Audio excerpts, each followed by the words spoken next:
வணக்கம், நான் உங்கள் சங்கவி. வீடியோக்குள்ளே போகிறதுக்கு முன்னாடி என்னோட சேனலுக்கு யாராச்சும் புதுசாக வந்திருக்கிறீங்களா சப்ஸ்கிரைப் பண்ணுங்க.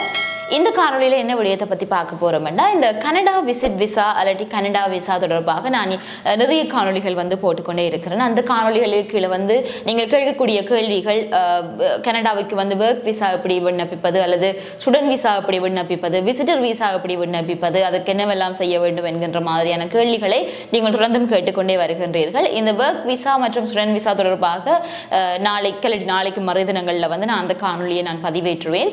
இந்த காணொலியில் நாங்கள் பார்க்க போகின்ற விடயம் என்னன்னா, இந்த விசிட் விசா என்பது நிறைய பேர் இன்றைக்கு அது ஒரு பெரிய விஷயமாக எடுத்துக்கொண்டிருக்கிறார்கள். ஏனென்றால் அனைவருமே இன்றைக்கு கூடுதலாக விசிட் விசாவின் மூலமாக கனடாவுக்கு செல்லக்கூடியவர்கள் நிறைய பேர் அங்கு போய் சேர்ந்தும் இருக்கின்றார்கள். நிறைய பேர் முயற்சி செய்து கொண்டே இருக்கின்றார்கள். அப்படி இருக்கின்ற பொழுது அதை பற்றி தான் நிறைய பேருடைய கேள்வி இருக்கின்றது. அதாவது விசிட்டர் விசாவில் எப்படி போறது, அல்லாட்டி அங்கே போயிட்டு அதை ஒர்க் விசாவில் மாற்ற முடியுமா என்கின்ற மாதிரியான நிறைய சந்தேகங்கள் இருக்கிறது.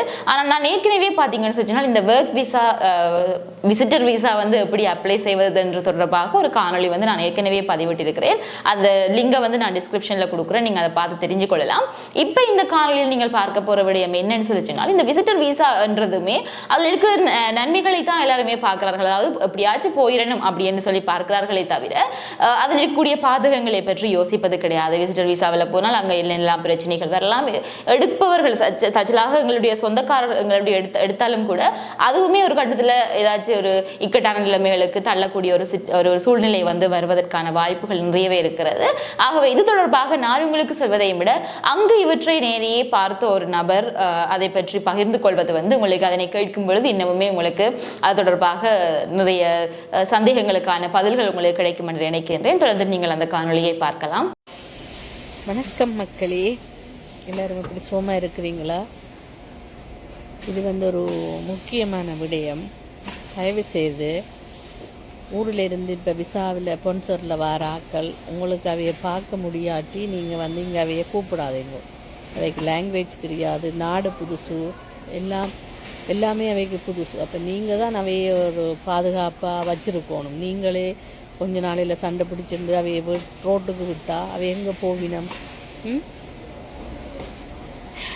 ஊரில் என்ன பரவாயில்லை, ஏதோ செய்து பிழைச்சி கொள்ளுவினோம். நீங்கள் இங்கே கூப்பிட்டுட்டு தாயையும் பிள்ளையும் ரோட்டில் விட்டால் 2-3 பிரச்சனைகள் இப்படி நடந்துட்டுது.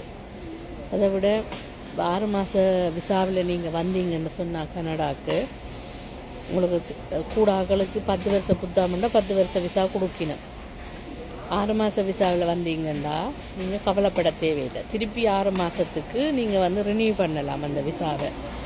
அதை ரினியூ பண்ணி போட்டு அதுக்கு பிறகு நீங்கள் இங்கே கவர்மெண்டில் காலேஜில் படிக்கிறதுக்கு ஃப்ரீயாக படிக்கிறதுக்கு ஒழுங்கோல் செய்து கொடுக்கலாம். அதுக்கெல்லாம் நான் ஃபோன் நம்பர் தாரேன். மற்றது சுப்ப விசான்னு சொல்லி அது நீங்கள் வயசு போன ஆக்களுக்கோ இருக்கோ அவைக்கும் 10 வருஷம் விசா சுப்ப விசா நீங்கள் அப்ளை பண்ணலாம். அவை இங்கே இருக்கலாம், கனகாலம் இப்படியே இருக்கலாம். அப்புறம் நீங்கள் இந்த 6 மாத விசாவில் வர ஆக்கள் 6 மாதத்தால் ரினியூ பண்ணிவிட்டு அதுக்கு பிறகு நீங்கள் ஒர்க் பெர்மிட்டுக்கு அப்ளை பண்ணலாம். ஸ்டூடெண்ட்ஸாக இருந்தால் படித்து கொண்டு நீங்கள் திருப்பி அதை ஒர்க் பெர்மிட்டுக்கு மாற்றலாம். இப்படி நிறைய இதுகள் எல்லாம் இருக்குது. நீங்கள் வர பயப்பட தேவையில்லை. இங்கே என்ன செய்கிறேன். ஆனால் ஒரே ஒரு விஷயம், நீங்கள் ஊரில் காசை கொடுத்து போட்டு 50,000 60,000 அங்கே கொடுக்க வேண்டிய அவசியமே இல்லை. இப்படி ஒரிஜினலாக வராக்களுக்கு நீங்கள் அங்கே காசு கொடுக்க தேவையில்லை. ஆனால் இங்கே கட்டாயம் காசு கொண்டு வரணும். நீங்கள் உங்களுக்கு இங்கே தேவை என்னென்னா, இப்போ சில ஆக்களுக்கு ஹெல்ப் பண்ணுறதுக்கு ஆக்கள் இருப்பினோம். ஆனாலும் எவ்வளோ காலத்துக்கு ஹெல்ப் பண்ணுவினோம், வேறு இருந்தாலும் எவ்வளோ காலத்துக்கு ஹெல்ப் பண்ணுவினோம். இங்கே அந்த சூப்பர் விசா, இப்போ ஸ்டூடெண்ட்ஸ் விசாவோ இல்லாட்டி ஸ்பான்சரில் இப்போ விசிட்டர்ஸ் விசாவோ அதில் வந்தாலும் நீங்கள் அதை மாற்றுறதுக்கு ரினியூ பண்ணுறதுக்கு அதில் இருந்து ஒர்க் பெர்மிட்டுக்கு எடுக்கிறதுக்கு அதுக்கு 30,000-40,000 $கிட்ட நீங்கள் அங்கே இங்கே காசு 30,000-40,000 $கிட்ட அங்கே செலவழிச்சிட்டு தான் ஆல்ரெடி வாரீங்க. ஆனால் இங்கே லோயருக்கு அதுக்கு இதுக்கு நிறைய காசு இங்கே தேவை. அது இல்லாமல் ஒன்றும் இதண்டிலாது, ஒன்றுமே செய்யலாது.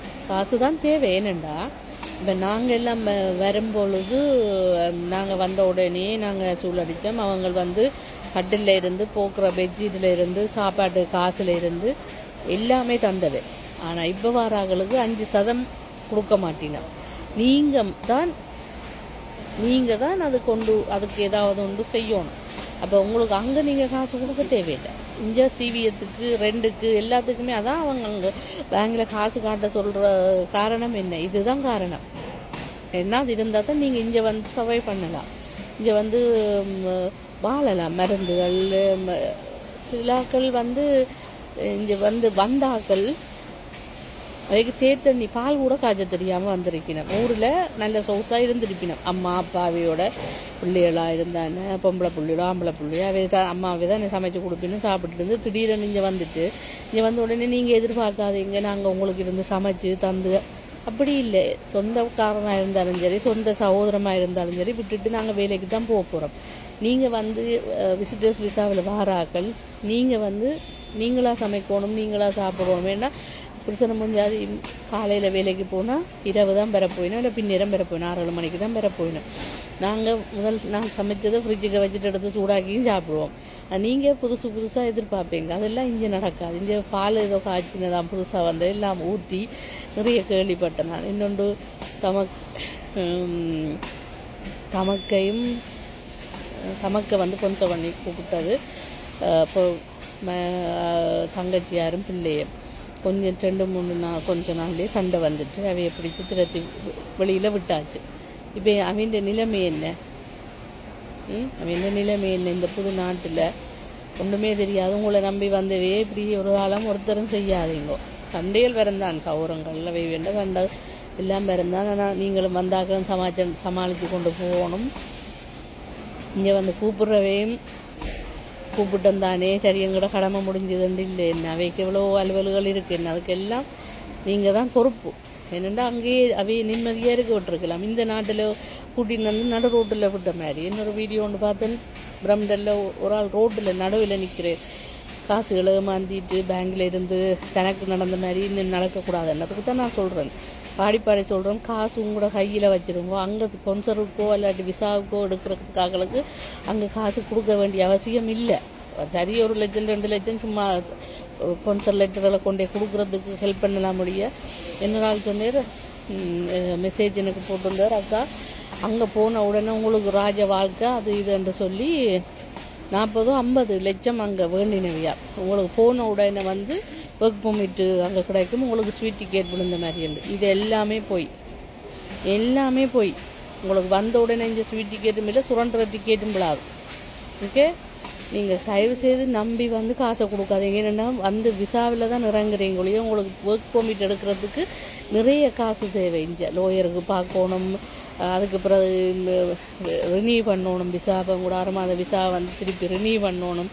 உங்களுக்கு கொலிஜுக்கு ஃப்ரீயாக தான் உங்களுக்கு படிக்கிற பிள்ளைகளுக்கு ஃப்ரீயாக கொடுத்தாலும் அதுக்கு நிறைய காசுகள் நீங்கள் செலவழித்து தான் எல்லாருமே சும்மா ஒன்றுமே செய்ய மிஞ்ச.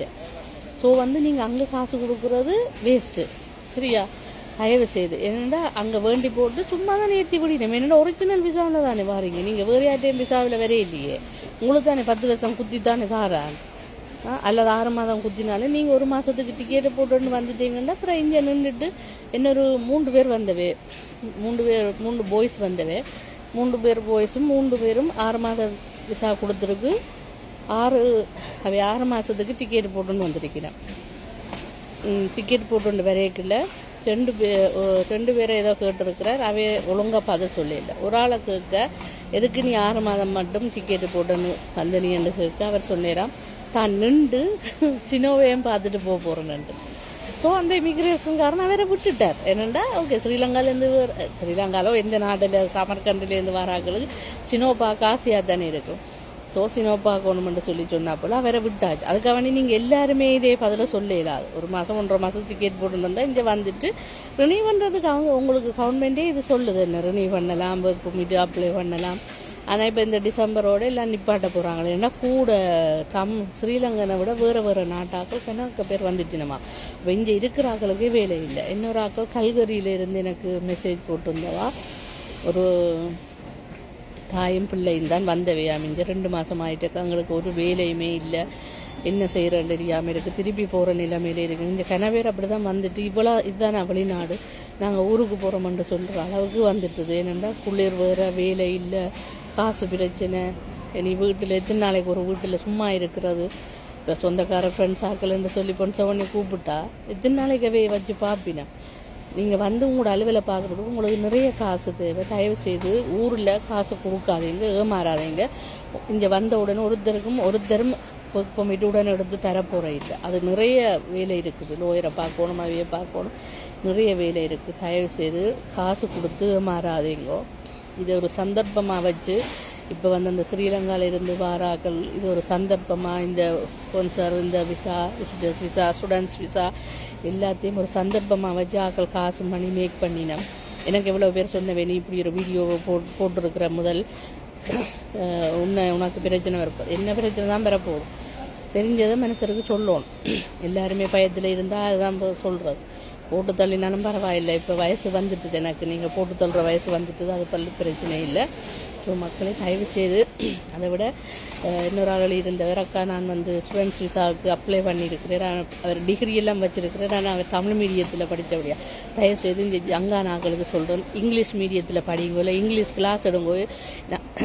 ஃப்ரெஞ்சில் எங்களோட தமிழாக்கள் ஒன்றுமே தெரியாமல் ஊரில் ஃப்ரான்ஸில், சுவிஸில் எல்லாம் டிஃப்ரெண்ட் லாங்குவேஜுகள், என்ன இங்கிலீஷ்னாலும் பரவாயில்லை, அது எல்லாமே படித்து தான் இப்போ வேலை செய்யணும். ஸோ ஸ்ரீலங்காவில் இருக்கிற ஆக்கள் சும்மா இருக்கிறதுக்கு 30 வயதுக்கு உள்ள ஆக்கள் வந்து நீங்கள் ஸ்டூடெண்ட்ஸ் விசா எடுத்து வடிவாக வரலாம். நல்ல கிளாஸுக்கு போங்க, இங்கிலீஷை படியுங்கோ. தயவு செய்து உங்களோட காலில் நிற்க பாருங்கோ. இந்த இங்கிலீஷை படித்து அது எந்த நாட்டுக்கு போனாலும் உங்களுக்கு ஹெல்ப் பண்ணும் என்ன. ஸோ அதனால் நீங்கள் அதுக்கு பிறகு ஒரு 6 மாதத்தில் ஸ்டூடெண்ட்ஸ் விசா இப்போவும் எடுக்கலாம். ஓகே, எடுத்து வரலாம். அதால் வந்து அவங்களுக்கு ஒத்தருமை இல்லைன்றார்கள், படியுங்க. படித்து ஸ்டூடெண்ட்ஸ் விசாவில் வாங்க, வேலை உடனும் பெறுமிஞ்ச. நன்றி, வணக்கம். ஆகவே இந்த ஒரு குறிப்பிட்ட விடயம் தொடர்பாக நீங்கள் என்ன நினைக்கிறீங்கன்றதை நீங்கள் கமெண்ட்ஸில் சொல்லுங்கள். இது பற்றி அடுத்தடுத்த மேலதிக விவரங்களை நான் தொடர்ந்துமே இந்த சேனலில் வந்து நான் உங்களுக்கு தந்து கொண்டே இருப்பேன். ஸோ நீங்கள் தொடர்ந்தும் என்னுடைய சேனலை சப்ஸ்கிரைப் பண்ணி பெல் பட்டனையும் கிளிக் பண்ணி வச்சுருந்தீங்கன்னா நான் போடுற எல்லா வீடியோஸுமே உங்களுக்கு நோட்டிஃபிகேஷன்ஸாக வரும். ஸோ இதே மாதிரி இன்னும் ஒரு வீடியோவில் நான் உங்களை சந்திக்கிறேன்.